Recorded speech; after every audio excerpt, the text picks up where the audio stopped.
He's pulled himself together to give us the business news. Owen Fairclough is here. The Spanish Prime Minister, Mariano Rajoy, speaking to his parliament about austerity measures. Absolutely. I'm just straightening my jacket there. I'm literally pulling myself together. Thank you, Stuart. Yes, we've yet to get perhaps to the meat of what Rajoy is saying. He's speaking in the Spanish Parliament as we speak. I can tell you that he will be unveiling tens of billions of euros of new spending cuts in a fresh round of austerity. Remember, the Spanish have already had one or two austerity packages. Talking about raising VAT, potentially raising the retirement age as well, all as part of this bailout for Spain's banks. Now, remember, Spain's banks are being directly financed by the EU or directly recapitalised to the tune of up to 100 billion euros.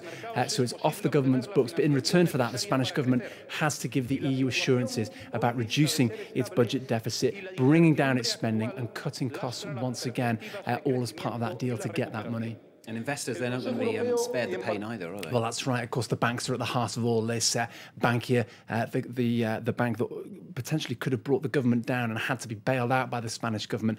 There's a report in the Financial Times this morning that says that many investors in Spanish banks will be forced to take haircuts or forced losses on their investments. That's because some of these Spanish banks will have to offload some of their debt. That means that those investments will have to go as well, or at least be partially trimmed. So anyone that's invested in Spanish banks will be looking very carefully today and over the next couple of days for the details of exactly what they stand to lose. And what about Spanish investors? How are they taking all this? Well, the markets have opened down predictably with so much uncertainty right now, of course, with the European markets. There's the numbers on the board for you, all in the red, around 0.5% down. You can see the IBEX there in Madrid opening just over 0.5% down, just as Prime Minister Rajoy was began to address Parliament. On the Asian markets, similar kind of picture. The Nikkei did manage to recoup some of the losses, but still ended the day in the red. It's now 3% down for the month so far of July.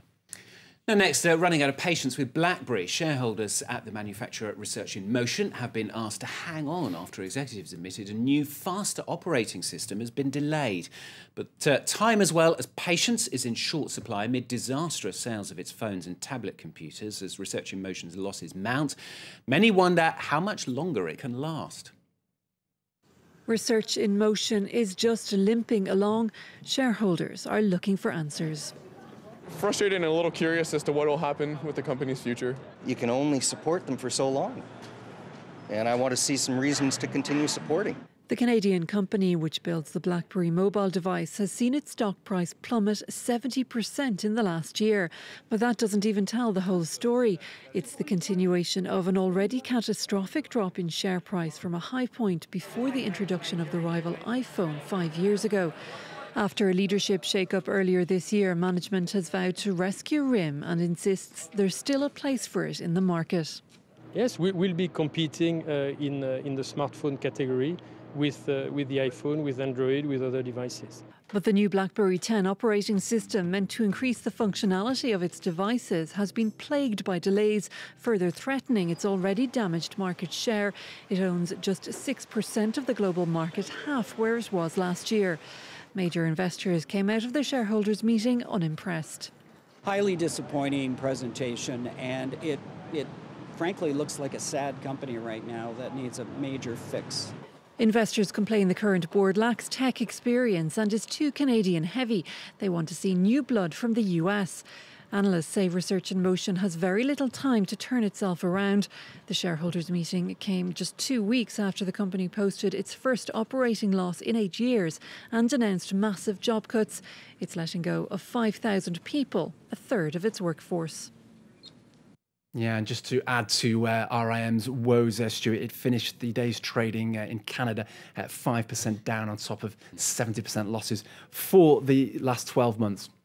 Now, the global financial crisis has meant big cutbacks as well in defence spending for some of the largest military powers like the US and the UK. And yet the market for unmanned bombers and spy planes for the military is booming right now. It's so far been dominated by American technology supplying the war in Afghanistan, but the French and the British are keen to get a slice of the action.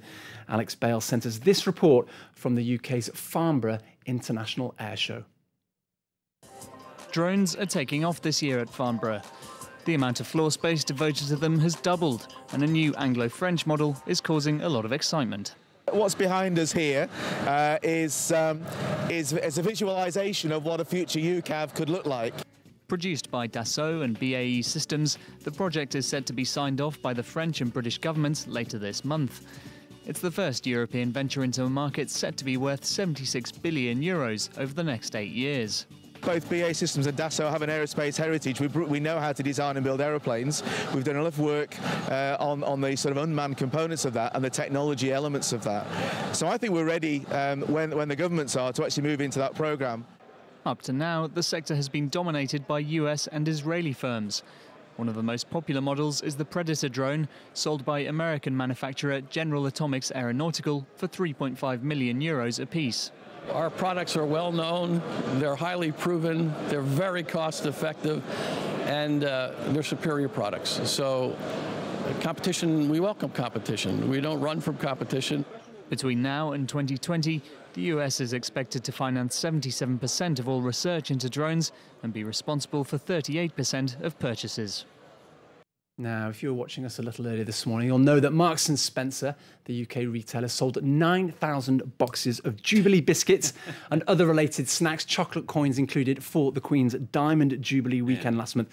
No great surprise in that, except that this was at its Paris store. In fact, the Champs-Élysées store that was opened at the tail end of last year outsold, in terms of food, pretty much every other Marks & Spencer store in the group, certainly most of them in the UK. It's tiny as well, isn't it? And they're a republic, let's not forget. So it's proof perhaps that the French and one or two expats, no doubt, here in Paris just cannot beat a taste of home. So we asked a little earlier, if you're an expat around the world, the sort of thing you might miss. Yeah, exactly. Well, here's one. This is came in from Jorge Ligayton. He's a Colombian now living in Paris. He says he craves hot cross buns. I didn't know you could get those in Colombia, but clearly you can. Maybe, I don't think they've got Marks & Spencer in Colombia yet. Perhaps not. We also got another one here. Stacey Albritton from Louisiana in the United States. She says she misses her daughter first. And boiled crawfish, a close second. That is a Louisiana speciality, I think, or certainly one from the deep south.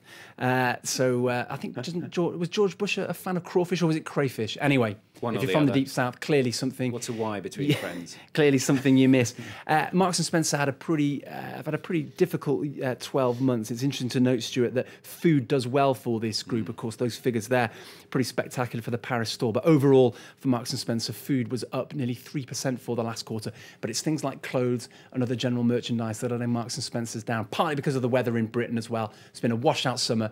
People are not buying their shorts and sandals and sunglasses. 3 things I buy: vegetable stock, pickle, and decent tea bags. Fish and chips. Fish and chips. There you go. All right, Owen, thank you very much. Owen with the Business News on France 24. Latest news with Claire shortly.